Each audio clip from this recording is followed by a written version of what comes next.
सोमवार को शामली कलेक्ट्रेट सभागार में पुलिस अधीक्षक रामसेवक गौतम का स्थानांतरण हो जाने पर विदाई समारोह आयोजित किया गया। दरअसल राज्य सरकार ने पुलिस विभाग में फेरबदल करते हुए शामली के पुलिस अधीक्षक रामसेवक गौतम का तबादला कर दिया है। उन्हें पीटीएस मुरादाबाद में पुलिस अधीक्षक पद पर भेजा गया है। वहीं उनके स्थान पर बागपत के एसपी नरेंद्र प्रताप सिंह को शामली का नया पुलिस कप्तान बनाया गया है। एसपी रामसेवक गौतम ने शामली में लगभग 13 माह तक अपनी सेवाएं दी हैं। उनके कार्यकाल के दौरान कानून व्यवस्था बनाए रखने के लिए कई महत्वपूर्ण कदम उठाए गए। एसपी रामसेवक गौतम द्वारा जिले में नशाखोरी के खिलाफ विशेष अभियान चलाकर तस्करों को जेल भेजने, बैंक डकैती का महत्वपूर्ण खुलासा, हरियाणा के धागा व्यापारी से लाखों रुपए के रूट जैसे अहम खुलासे किए गए।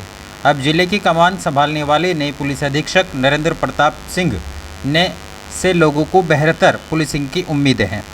इसी कड़ी में शामली कलेक्ट्रेट सभागार में पुलिस अधीक्षक रामसेवक गौतम का विदाई समारोह आयोजित किया गया। इस दौरान पुलिस व प्रशासनिक अधिकारियों ने पुलिस अधीक्षक रामसेवक गौतम का फूल मालाओं के साथ भव्य स्वागत किया। पुलिस अधीक्षक के पिछले 13 माह के कार्यकाल की सराहना की गई। जिलाधिकारी अरविंद कुमार चौहान ने कहा कि पुलिस अधीक्षक रामसेवक गौतम का कार्यकाल बड़ा ही सराहनीय रहा है। उनके कार्यकाल में अनेकों महत्वपूर्ण घटनाओं का सफलतापूर्वक अनावरण किया गया, जिससे शामली में कानून व्यवस्था बेहतर हुई। उन्होंने बताया कि कावड़ यात्रा के दौरान पुलिस अधीक्षक द्वारा पुलिसिंग व्यवस्था बेहतर की गई, जिस कारण शामली में कावड़ यात्रा सकुशल संपन्न हो सकी। यही नहीं, कई महत्वपूर्ण घटनाओं का खुलासा किया गया, जिसमें से एक एक्सिस बैंक की डकैती बड़ी महत्वपूर्ण थी और उसका सफल अनावरण किया गया। वहीं पुलिस अधीक्षक रामसेवक गौतम ने भी शामली के पुलिस व प्रशासनिक अधिकारियों द्वारा दिए गए सहयोग के लिए धन्यवाद ज्ञापित किया।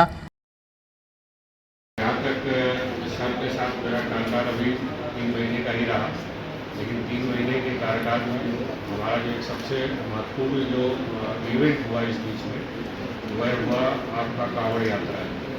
उस कावड़ यात्रा में नया आया हुआ था, लेकिन लगातार सर के मार्गदर्शन में पूरे शहर के ज्योग्राफी को समझना और कैसे कैसे कहाँ क्या क्या कमी रही है, सर डायरेक्ट मुझको बता दिया करते थे जो है, तो उससे उस चीज़ को कार्य कराने में बहुत आसानी हुई जो है।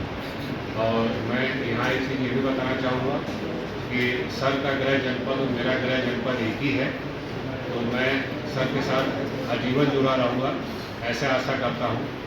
ऐसा सहयोग रहा कि मेरा गृह जनपद एक होते हुए भी हम सर से कभी मुलाकात नहीं कर पाए, क्योंकि हम भी कभी गांव में रहे नहीं होता, लेकिन यहाँ आके आपको पता चला जो है, तो एक बड़ा ही अच्छा महसूस हुआ। तो ये एक हमारे लिए सौभाग्य की बात है और सर का जो कार्यशैली है और निर्देशन है, ये हमको मिला और आशा करता हूँ आगे भी मिलता रहेगा जो है। जनपद के निवर्तमान एसपी साहब, लोगों ने बताया एसपी साहब के बारे में कि क्या क्या चाहिए थी, तो मेरा भी लगभग ये कहा जाए कि 1 साल का अनुभव है इनके साथ काम करने के लिए। और सबसे अच्छी बात है कि हमेशा कितना टेंशन हो, कभी इनके चेहरे पे शिकन नहीं आई और डिस्कस किया तो उन्होंने कहा नहीं हो जाएगा सर, कोई दिक्कत नहीं, इसको हम हैंडल कर लेंगे। जैसा कि अभी बताया कि हमारे जो पार्टी अध्यक्ष हैं कि बहुत ही मृदुभाषी हैं और सामान्यतः पुलिस अधिकारियों में ये चीज़ें आम नहीं होती है। आप जो भी पुलिस अफसर होते हैं थोड़ा सा फर्क होते हैं और बात करने का तरीका थोड़ा लहजा पुलिसिया होता है। इस मामले में हम लोग काफ़ी धनी रहे, जनपद काफ़ी धनी रहा कि ऐसे मृदुभाषी मिले और कोई भी व्यक्ति हो सबसे मिलना, सबकी बात सुनना, उसको समाधान निकालने के लिए कोशिश करना, इनकी हमेशा प्राथमिकता रही। जहाँ तक मेरी बात की जाए तो जब मैं जनपद में नया आया था तो हमेशा इनसे बात होती थी कि मैं अपनी चीज़ शेयर करता था कि मेरा यहाँ मन लगता है। तो जब भी मैंने ये कहा तो इनका एक डायलॉग था फेवरेट कि मन लगेगा आपका, तो रुक जाइए। और धीरे धीरे करते करते अब लगभग 1 साल हो गया तो मन लग ही गया कहा जाए तो। और जो इनकी पुलिसिंग की स्टाइल है काफ़ी अच्छी है। आप देखे होंगे कि 2 कांवड़ यात्राएं कराई उन्होंने और बहुत ही सकुशल रही। हमेशा कहीं न कहीं चीज़ें किसी न किसी वजह से खराब हुआ करती थी, लेकिन पिछला था और ये भी था, इसकी सराहना की गई कि हाँ, गिने में न होकर जो लोग हरियाणा के थे, जो लोग उत्तराखंड के लोग थे, उन्होंने भी खास करके समन्वय डिस्ट्रिक्ट की जो पुलिस व्यवस्था है उसको काफ़ी सराहा। इसके लिए आप जो भी हैं बधाई के पात्र हैं। दूसरी बात कि कई सारे ऐसे घटनाएँ हुई जो कि बहुत ही डिफिकल्ट थी। जैसे एग्जाम्पल लिया जाए, एक बैंक की चोरी हुई थी जिसमें लगभग 40 लाख रुपए चोरी किए गए थे, और जो व्यक्ति था उसको ट्रेस करना बहुत ही मुश्किल था, लेकिन वर्कआउट करके 3-4 दिनों में ऐसा हुआ कि हम लोगों ने राइट व्यक्ति को चेस किया और उसकी रिकवरी भी हुई। वर्कआउट करना और राइट पर्सन को चेस करना और उसको लेके आना, ये बड़ी बात होती है। दूसरा एक केस आयुष्मान का भी आया था कि यहाँ पे फर्जी आयुष्मान के कुछ केस चल रहे थे, उसमें भी एसपी साहब ने पूरा गैंग का भंडाफोड़ किया। जो गैंग था देहरादून, ऋषिकेश, राजस्थान, मध्य प्रदेश तक फैला हुआ था, तो ये भी बहुत बड़ा अचीवमेंट है। कई सारे ऐसे मर्डर हुए जिनको देख के चलता था कि पता नहीं कौन विक्टिम होगा, किसने ये काम किए होंगे, कौन कल्प्रिट होगा, लेकिन इन्होंने अपने तरीके से, सटीक तरीके से जो रियल अपराधी है उसको ढूंढ निकाला। ऐसे केस हुए कि कई तो मर्डर के केस में पत्नी रही, कई मर्डर के केस में उनकी बेटियां रहीं, कई घर के आसपास के लोग भी रहे। तो इस तरह से वर्कआउट करके निकालना बहुत बड़ी चीज़ होती है। सबसे इसके लिए जो इनका एक लंबा एक्सपीरियंस है, एक जो लंबा कार्य करने की जो शैली है, कहीं ना कहीं दिखाती है कि जब से पुलिस व्यवस्था में आए होंगे, पब्लिक के लिए केस को प्रॉपर तरीके से वर्कआउट करने के लिए इन्होंने काम किया है। विकास की बात की जाए तो इनके समय में जो पुलिस लाइन है उसका काफ़ी विकास हुआ। आप देख रहे होंगे कि हमारे यहाँ लगभग 200 कांस्टेबल हैं जिनकी ट्रेनिंग चल रही है, नई पुलिस लाइन में रुके हुए हैं, सारी व्यवस्थाएं हैं। फर्स्ट टाइम जनपद में जो रिपब्लिक डे था उसको नई पुलिस लाइन में कराया गया और काफ़ी भव्य प्रोग्राम हुआ, पूरे जनपद ने उसकी सराहना की। इसके अलावा एसपी साहब के कार्यकाल में कई थाने बने और लगभग सबका अप्रूवल आ गया, और यहाँ पे मेरे ख्याल से साइबर थाना भी बनाया गया, कुछ इंटेलिजेंस के थाने, तो उसकी भी व्यवस्था की गई। जब भी बात होती रही तो इन्होंने कुछ न कुछ नया करने के लिए सोचा। आपने देखा होगा कि कई चौकियाँ बनी जो कि जन सहयोग से बनाई गई। ऑपरेशन त्रिनेत्र में भी इन्होंने काफ़ी CCTV कैमरे इंस्टॉल किए जो कि पब्लिक सहयोग से लगाए गए। कई ऐसे हमारे थाने हैं जहाँ पर इन्होंने ओपन जिम की व्यवस्था कराई, उसके साथ साथ जो एक हाईटेक टाइप का साइबर सेल बनवाया, इंटीग्रेटेड कंट्रोल कमांड सेंटर की भी स्थापना की इन्होंने और उसको काफ़ी हाई लेवल तक ले गए। तो ये दिखाता है कि कार्य के प्रति जो सजगता है, जो कार्य के प्रति जो कमिटमेंट है, डेडिकेशन है, जो कि एक अच्छे अधिकारी में होनी चाहिए थी, इनके अंदर सारी चीज़ें हैं।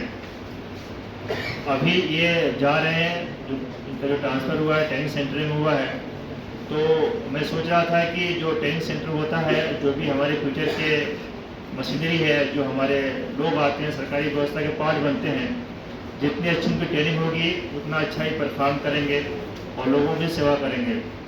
तो वहाँ भी बहुत ही स्कोप है। और आपने विभिन्न जनपद में, जैसे कि बनारस की बात की जाए, अयोध्या की बात की जाए, प्रयागराज की बात की जाए, हर जगह आपने काम किया है। आपका काफ़ी लंबा अनुभव है और उस अनुभव का लाभ मुझे यहाँ मिला। और सबसे अच्छी बात है कि जो भी चीज़ें ज़िले में होती थी, चाहे छोटी घटना हो चाहे बड़ी घटना हो, उस पर आप हमको भी हमेशा अपडेट करते रहें, ताकि वरिष्ठ अधिकारी हमसे पूछे, चाहे हमसे कोई जानना चाहे, तो हम कभी ब्लैंक नहीं हो किसी चीज़ों को लेकर। जब मेरा यहाँ आगमन हुआ तो एक बहुत ही बड़ा धरना चल रहा था, आप लोगों को पता होगा, शामली जो चीनी मिल थी उसको पेमेंट को लेके, और उसमें चीज़ें काफ़ी अलग परिस्थितियों में थी।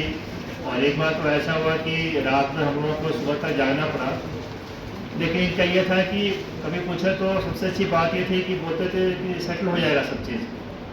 तो अब हमसे जो पहले आए और काफ़ी अनुभव रहा, तो कहीं ना कहीं इनकी बातों पे हमको लगता था कि नहीं, बातें ठीक है और हर चीज़ें सेटल हो जाया करती थी। तो मैं ये कहूँ कि आपके साथ जो काम करने का मेरा अनुभव है, मुझे काफ़ी उसमें ये कहा जाए कि मैं अपने आप को काफ़ी इनरिच किया। बहुत सारी चीज़ें हैं जो मैं नहीं जानता था, मैं जाना। सबसे अच्छी बात यह है कि कितना बड़ा इशू हो आप उसको बहुत ही धैर्य के साथ, पेशेंस के साथ हैंडल करते थे। परिस्थितियाँ आती थी तो एक जो होता है कि अच्छा अधिकारी चाहे अच्छा व्यक्ति वही है कि जो पॉज लेके काम करे, कि इमीडिएट काम नहीं करने का जो कॉन्सेप्ट है उसको कभी कभी उसमें गलती के चांसेस रहते हैं। एक पॉज लेके उस पर थोड़ा थिंकिंग करके उसके प्रो एंड कॉन्स लेके काम किया जाए तो जो डिसीजंस होते हैं, जो हमारे कोर्स ऑफ एक्शंस होते हैं वो काफ़ी सटीक होते हैं। तो इसका काफ़ी आपको अनुभव है और इसका लाभ मुझे मिला। और एक सिंपल सी बात है कि एक ह्यूमन टेंडेंसी होती है कि कहीं भी हम रह जाएं, चाहे कितनी अच्छी जगह हो चाहे कितनी ख़राब जगह हो, तो आदमी क्राउड से लगा हो जाता है। जहाँ रहते हैं तो उस समय के बाद से वो आपको लगता है कि ये मेरी एक फैमिली का पार्ट है। मैं एक आपको एग्जाम्पल दूँ कि मैं प्रयागराज में था और वहाँ से मेरा ट्रांसफ़र एज कलेक्टर हो गया, लेकिन मुझे वहाँ से आने में दुख हो रहा था कि लोगों ने ये कहा कि अब तो वहाँ कलेक्टर बना के भेजा जा रहा है और तुम यहाँ से जा नहीं रहे हो, 2-3 दिन तुम्हें हो गए। तो ये टेंडेंसी होती है कि जहाँ हम रहते हैं उससे लगा हो जाता है। तो एसपी साहब यहाँ रहे काफ़ी एक तरह से 13 महीने के आसपास रहे, तो आपको आपका लगाव तो होगा ही होगा। और जब ट्रांसफ़र पोस्टिंग होती है तो आदमी को थोड़ा दुख होता है। दुख इसलिए होता है कि जो उनके लोग हैं वो छोड़ते हैं और कुछ ऐसे लोग होते हैं जिनके साथ अच्छा संबंध हो जाता है, तो ये सोचता है आदमी कुछ समय निकल जाए तो बढ़िया रहेगा। लेकिन जैसा ही बताया गया कि ट्रांसफ़र पोस्टिंग तो नौकरी का पार्ट है। हम लोग जहाँ भी रहते हैं अपनी बेस्ट कैपेसिटी में काम करते हैं और ट्राई करते हैं कि जिस मैंडेट के लिए गवर्नमेंट ने हमको अपॉइंट किया है उसको पूरा किया जाए। 24 को यहाँ कार्यभार जनपद कानपुर से आकर के ग्रहण किया था और उस समय कांवड़ का ही माहौल था। जनपद कानपुर से आने के बाद जनपद शामली छोटा जनपद, लेकिन बहुत ही हरा भरा और बहुत ही प्रदूषण रहित जनपद मुझे प्राप्त हुआ। लेकिन मैं सहारनपुर में रह चुका था,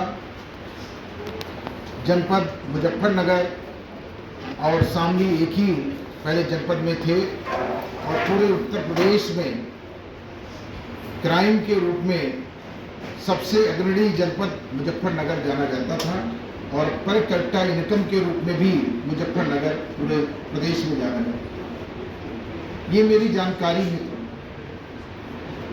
मुझे था कि अभी भी अपराध की घटनाएं वैसी ही घटित होती होंगी जैसी पूर्व में थी। अपराध की घटनाएं संख्या में तो कम ही हुई, लेकिन जो आपराधिक घटनाएं घटित हुई उनकी जो गुरुता और जो उनका जो प्रभाव है वो बहुत ही व्यापक था। अभी डीएम साहब ने जितनी भी घटनाएं घटित हुई थी सबका जिक्र किए।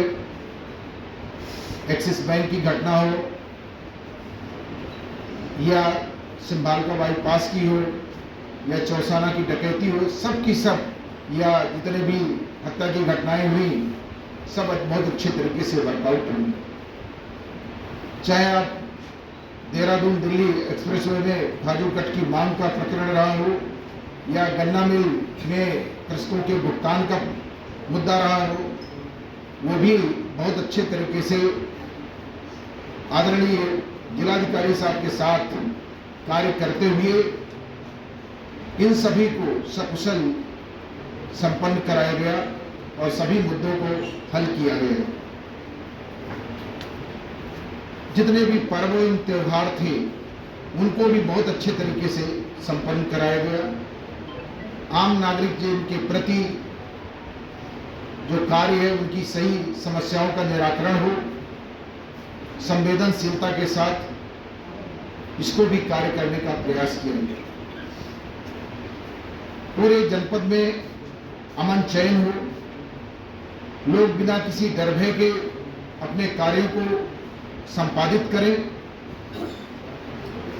और जितने भी चाहे व्यापारी बंधु हों, चाहे हमारे आम नागरिक जन हों, चाहे कृषक जन हों, अपने अपने कार्यों को अच्छे तरीके से संपादित करें बिना किसी डर भय के। ऐसा माहौल निर्मित करने का पूरा प्रयास किया गया। मैंने अपने जीवन में कुछ सिद्धांत बनाए थे हर जनपद में, जैसे गौकशी, गाय की हत्या नहीं होनी चाहिए, गाय की स्मगलिंग नहीं होनी चाहिए।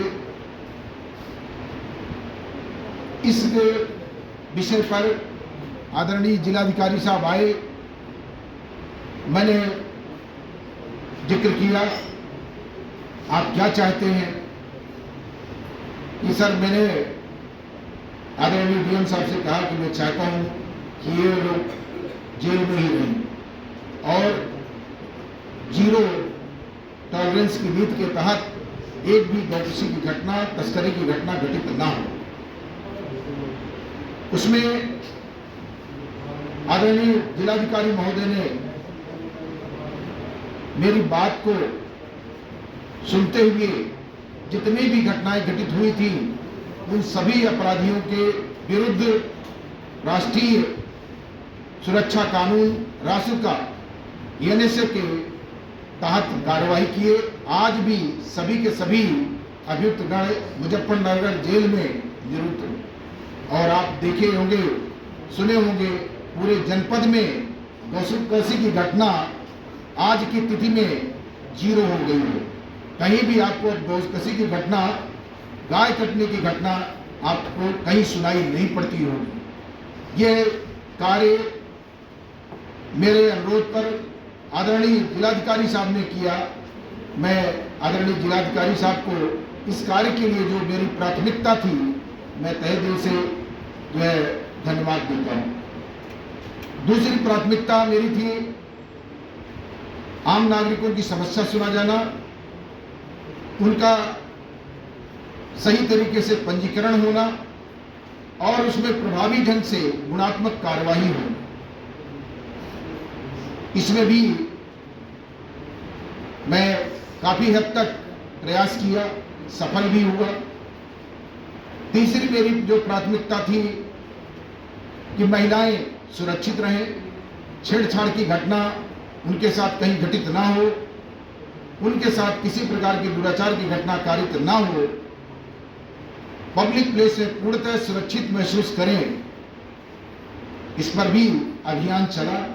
ऐसे मंचलों को चिन्हित किया गया और उनके विरुद्ध प्रभावी कार्रवाई, चाहे गैंगस्टर एक्ट की कार्रवाई हो या गुंडा एक्ट की कार्रवाई, उसमें जिला बदर की कार्रवाई, उसमें हमारे डीएम साहब के अनुरोध पर हमारे एडीएम जो है साहब ने, झा साहब ने काफ़ी संख्या में लोगों को जिला बदर किए, अपनी सीमा से उनको बाहर किया गया और निश्चित रूप से महिला जो अपराध थे उनमें कमी आई, भारी कमी आई।